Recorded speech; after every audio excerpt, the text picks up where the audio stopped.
Good morning students, my name is Meenu Naruka. मैं BSc third year को angiosperm taxonomy and embryology में जो topic पढ़ा रही हूँ वो टॉपिक है पुंकेसरों का आसंजन। जैसे कि हमने पहले भी बात की थी कि पुंकेसरों का ससंजन और आसंजन, तो ससंजन और आसंजन में क्या अंतर है। ससंजन वह अवस्था होती है जिसमें फ्लावर का कोई भी चक्र, ठीक है, जो कोई भी चक्र होगा वह उसी चक्र के सदस्य से जुड़ता है। जैसे एंड्रोशियम है, ठीक है, जिसे कि हम पुमंग कहते हैं, तो उसमें जो भी एक भाग होगा वो किसी से जुड़ सकता है। पुंकेसर है, वो पुंकेसर के किसी भाग से जुड़ेगा, तो उसको तो हम बोलेंगे कोहिजन, दैट मीन्स ससंजन बोलेंगे। अब ये दूसरा जो है पुंकेसरों का आसंजन। आसंजन का मतलब ये होता है कि फ्लावर्स के अंदर 4 चक्र होते हैं, अधिकतर 4 चक्र होते हैं, तो इन चारों चक्रों में से कोई भी एक चक्र दूसरे चक्र के भाग से जुड़ सकता है। जैसे पुंकेसर है जो कि किसका भाग है, एंड्रोशियम का भाग है, और वह अंडाशय से भी जुड़ सकता है जो कि एक दूसरा चक्र है। वो दल से भी जुड़ सकता है जो कि एक दूसरा चक्र है, दैट मीन्स दल पुंज का एक भाग जो दल है उससे जुड़ सकता है। इसी प्रकार वह बाह्य दल से भी जुड़ सकता है, परिदल से भी जुड़ सकता है। तो इस प्रकार से एक चक्र का सदस्य दूसरे चक्र के सदस्य से जुड़ेगा, तो इस प्रकार की जो अवस्था होगी उसे हम आसंजन कहेंगे, एडिशन कहेंगे। तो जिसमें हमने पढ़ा कि पुंकेसरों की जो स्थिति होती है आसंजन में, दल लग्न प्रकार की हो सकती है, परिदल लग्न पुंकेसर भी हो सकता है, पुंजायांगी पुंकेसर भी हो सकता है। अब हम अगला जो टाइप पढ़ेंगे वो होगा पुंवर्तिकाग्र छत्र, जिसे हम गायनोस्टेजियम कहते हैं। आपसे एग्जाम के अंदर ऑब्जेक्टिव टाइप जो प्रश्न जो आते हैं उसमें पुंवर्तिकाग्र छत्र के बारे में पूछा जा सकता है कि पुंवर्तिकाग्र छत्र किसे कहते हैं, गायनोस्टेजियम किसे कहते हैं।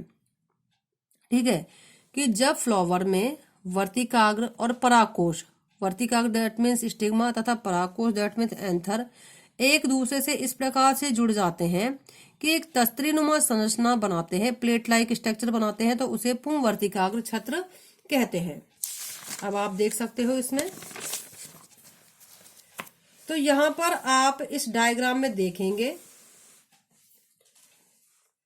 इस प्रकार इसमें पुंकेसर जायांग से पूर्ण रूप से संकित नहीं मतलब संयुक्त नहीं होता है, जैसे कि आंख, ठीक है, कैलोट्रोपिस जो धतूरा कैलोट्रोपिस जिसे कि हम आंख कहते हैं, तो उसमें क्या होगा, जो पुंकेसर आता है संपूर्ण जायांग से संयुक्त नहीं होगा, ठीक है, वो किससे संयुक्त होगा, केवल और केवल वर्तिकाग्र से। तो इस डायग्राम में आप देख सकते हो, ठीक है।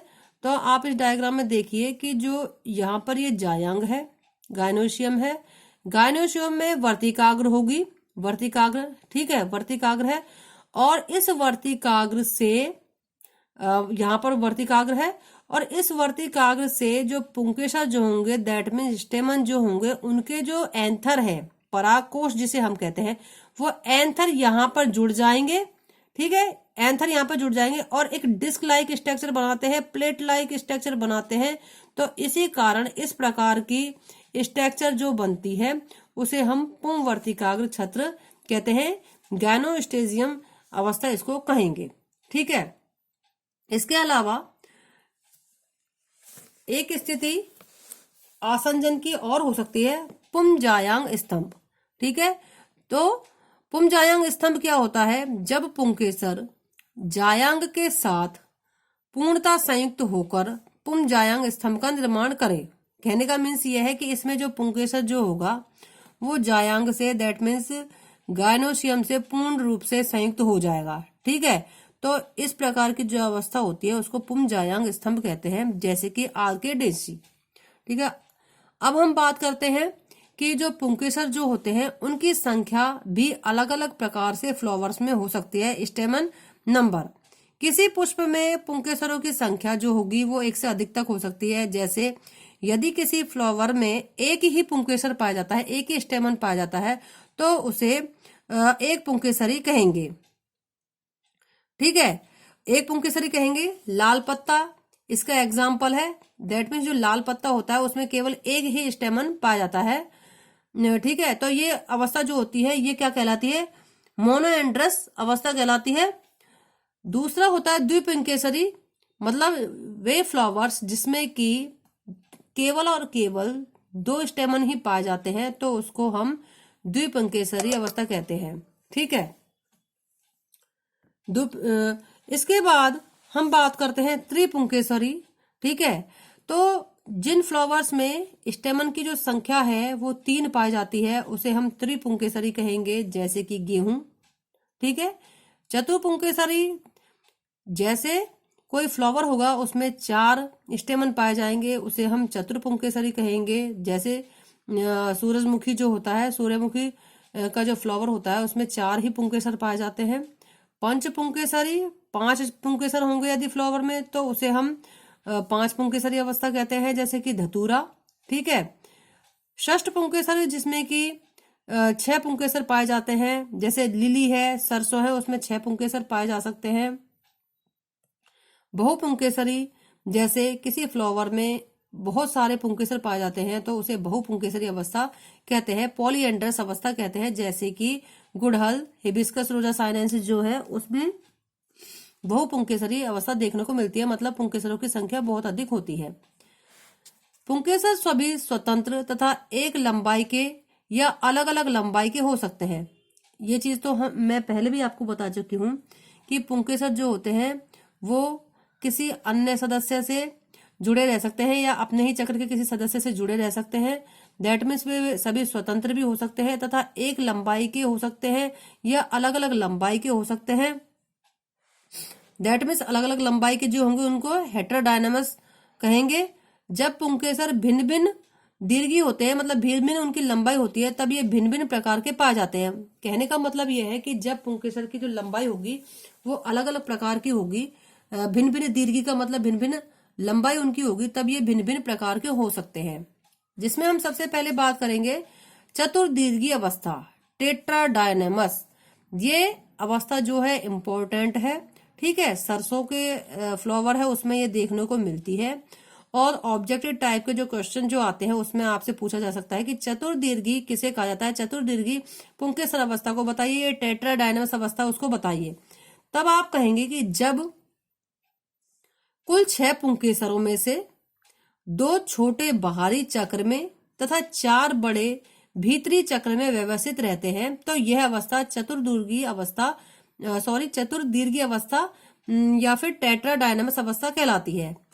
किस में मिलती है? सरसों में, जो ब्रेसिका है सरसों उसमें ये मिलती है। तो हम इसको इस तरीके से याद कर सकते हैं। याद करने का तरीका हमारा ये होगा कि चतुर्दीर्घी, ठीक है, चतुर्दीर्घी, ठीक है, तो इसमें टेट्राडायनामस।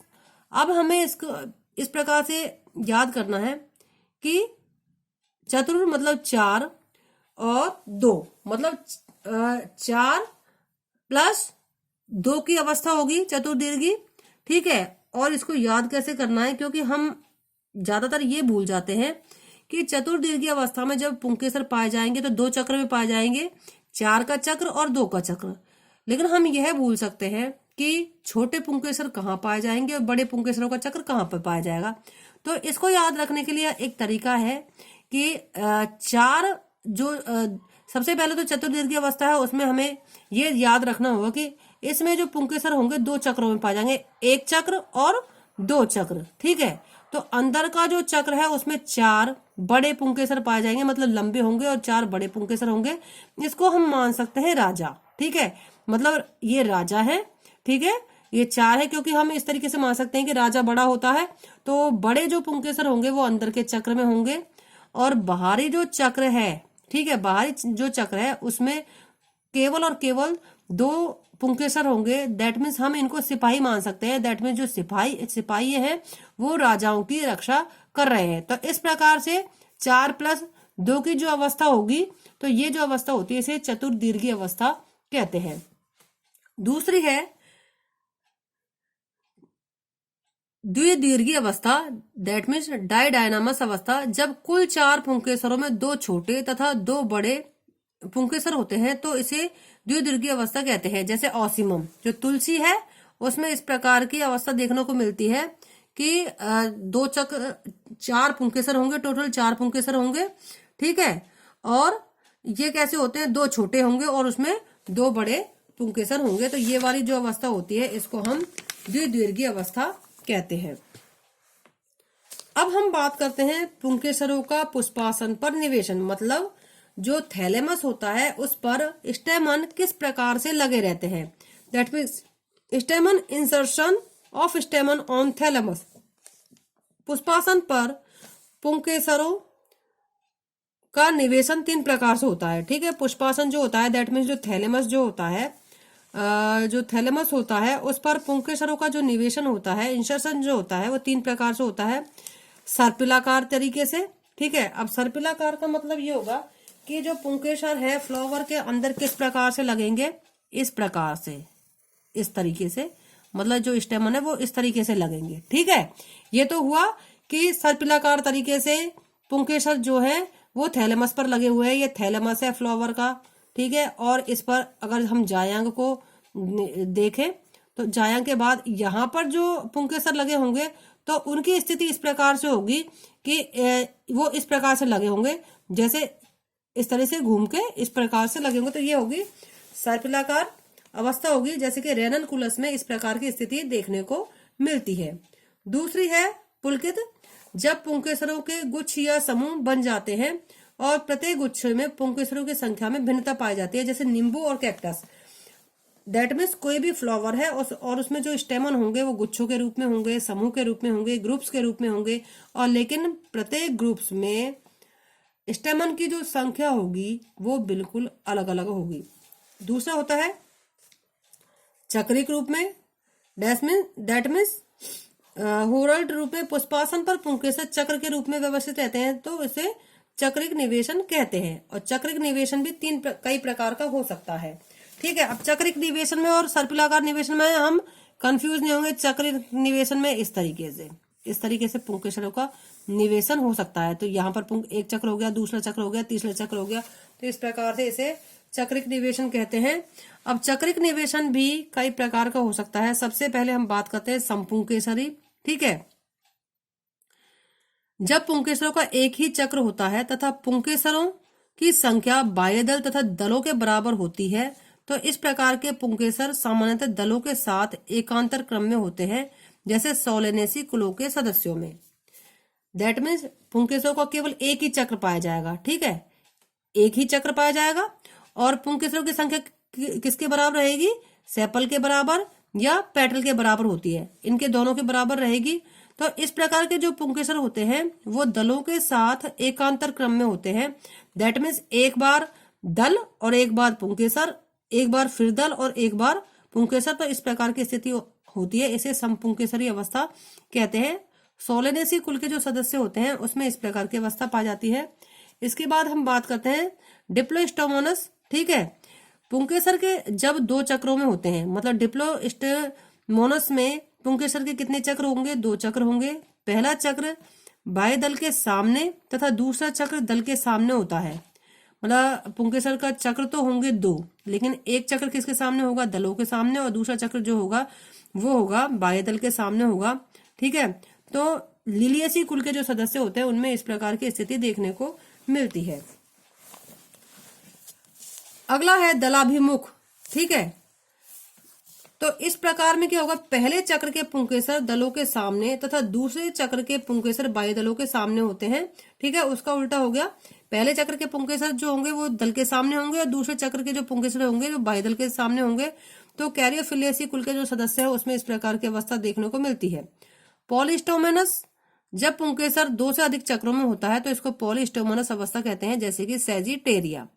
आज के लिए बस इतना ही, आगे हम कल पढ़ेंगे। Thank you.